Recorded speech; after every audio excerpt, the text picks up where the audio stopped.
Hi folks, I'm Matt and welcome to My Expanded Universe, a show where I go through the entire EU in chronological order as best I know how.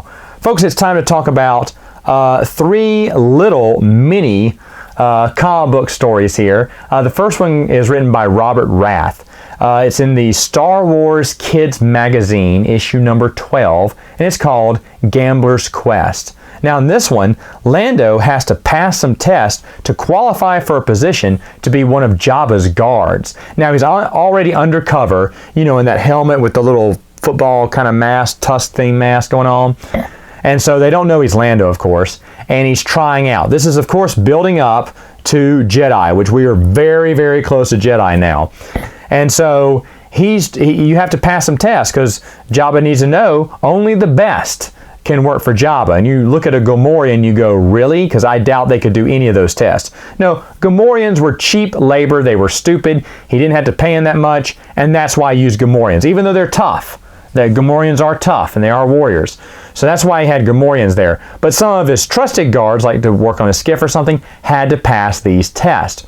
Now, even though it sounds ridiculous in a way, why does he have to pass all these trials just to be in Jabba's guard? Oh, because it makes for a great little short comic book story. In actuality, it makes a lot of sense. You test your guys out, make sure they can, you know, they'll take a bullet for you, they'll face dangers, and they can think on their feet, and they're really good.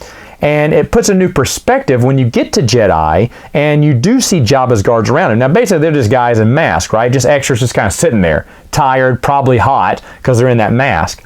But if you look at it from a reality standpoint, yeah, they've all passed these tests. They're all way more dangerous than they look. The Weequay, the, you know, Nick 2, all those other ones that, you know, guards that he has around him besides Gamorreans. And even Gamorreans are probably fierce fighters too. So he's surrounded himself by some pretty cutthroat people. And now Lando, who has passed the test, is now one of them. So it's basically how he infiltrates Jabba's palace. The next short comic book story comes from the Star Wars Tales comic book, number 6, written by Ian Edgington, and it's called Hot Time in the Cold Town Tonight. Basically, the Max Rebo band is flying over to Hoth. Jabba's sending them to Hoth to play for his friend named Bingo. Yep, Bingo.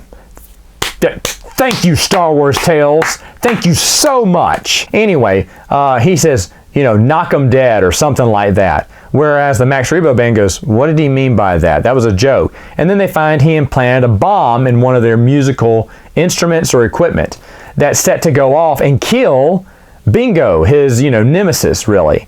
And so the Max Rebo band comes up with a plan to escape without being killed by the bomb and get back to Jabba.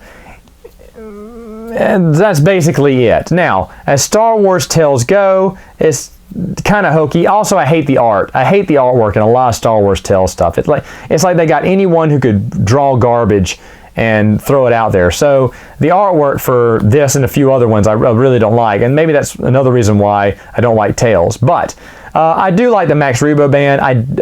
I love their short story from Tales from Jabba's Palace, which I can't wait to review.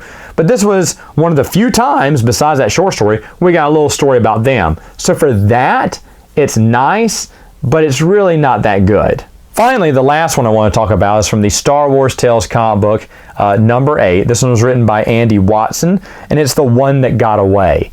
Basically, there's a Twi'lek dancer who gets sold to Jabba as kind of a slave, and so she has to dance for Jabba, feed Jabba, massage his tail, all this icky stuff, and she hates it. She's so miserable. So she makes a plan to escape.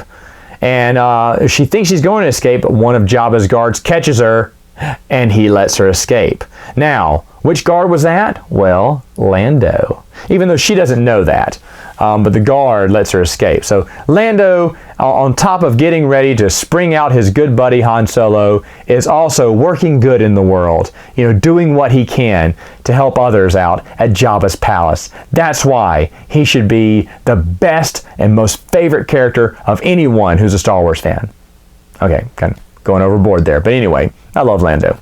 All right, folks, that's all the time I have for now. See you next time with another video.